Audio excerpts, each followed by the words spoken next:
got some balloons for you. How are you, sweetie? In the spirit of giving, the Make-A-Wish Foundation brings smiles to sick children and their families thanks to their efforts. Little Jocelyn from Nottingham is packing her bags.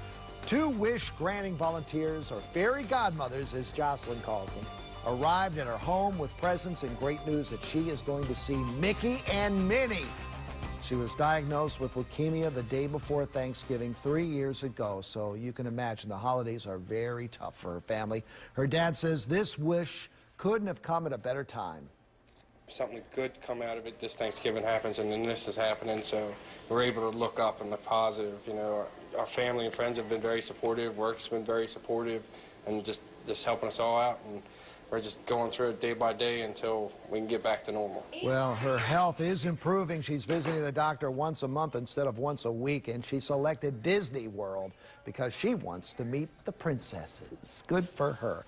There are so many charities out there just like Make-A-Wish doing great work, and if you're donating to charity on this Giving Tuesday, you want to make sure that your money is really going to help. And here she is to help us all. Angie Barnett from the Better Business Bureau is here to talk about selecting charities. We all want to help. We're clicking today. We're donating today. We're doing. What are we doing? Are we doing it okay? Well, what we want to make sure is we really are giving. We're giving from the heart, and we're giving wisely. And we want donors. We want to connect them with information through your show to help them make good decisions on who they give their money to. All right, we know about Make-A-Wish. We know about the Maryland SPCA. We know about LifeBridge Health. But this Angie Barnett Incorporated? That would, well, I'd think twice about that one, but I'd have a good charity. Christmas. Yeah, that's a good charity. Yeah, well, what we want to do is start with what a charity calls itself, because it's very easy for a scam artist to take the words that we're familiar with, Make-A-Wish, and maybe it's Make-A-Wish Maryland, and they turn around, create a website that's Maryland Make-A-Wish. And all of a sudden, you think you are giving to a charity that's local based on this great story you just told, and you're donating to a scam artist through their online presence. So you've got to watch out for the names. We also get fooled by names and those trickery of turning names away instead of Special Olympics that are special.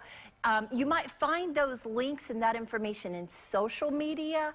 You might get a text from an alleged friend, but it's not just the web, it's not just the internet, but our social media is really making a big difference in luring us into these scam artist traps. Now, are there requirements for these charities? Well, no charity has a requirement, but what we do want to encourage is for you to choose charities that have gone through the rigors of an evaluation by a neutral third party, an evaluation that looks at things such as finances, things such as administrative costs, how much they spend on fundraising.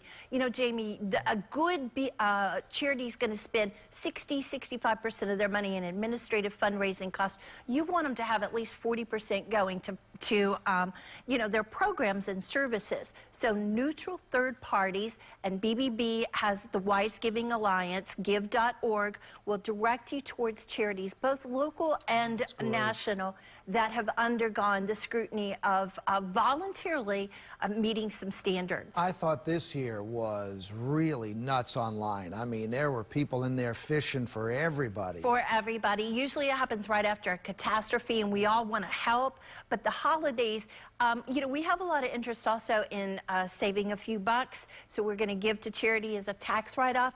Gosh, make sure the charity you're giving to actually has the IRS standing that it's a tax deduction.